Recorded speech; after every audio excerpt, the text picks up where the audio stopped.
hindi ka pwede mag-quit.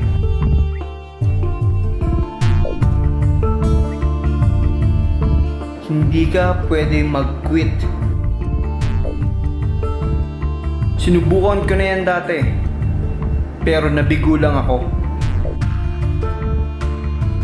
Tapos, tinatakot mo pa ako na kapag hindi ako nag-quit,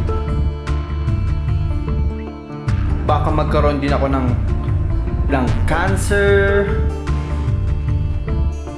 heart disease, emphysema, at kung ano-ano pang sakit. Ang dami mong alam.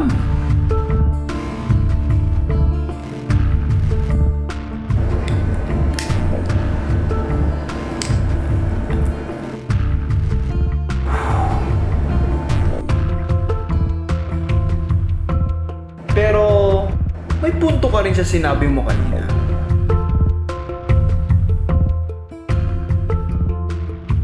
Sang-ayon ako sa sinabi mo kanina na kapag ang gobyerno natin ay papatawan ng mataas na buwis itong mga produktong ito at magkaroon sila ng mga polisiya at maging consistent lang sa pag-implement ng mga programang ito, sigurado ako bababa ang bilang na magagamit ito.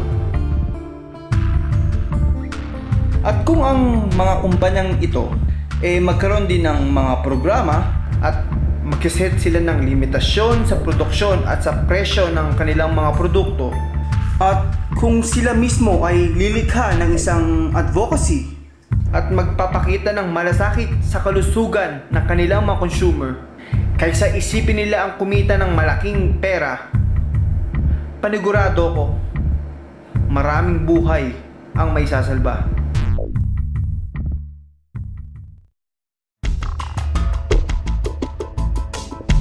Pero alam mo, gusto ko na rin mag-quit.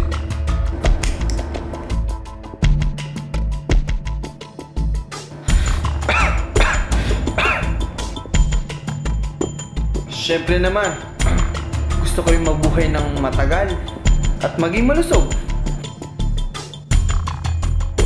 At higit sa lahat, gusto kong makita ang paglaki ng mga anak ko at maging isang magandang halimbawa sa kanila. Pero kung tutulungan mo akong mag-quit, tutulungan din kita.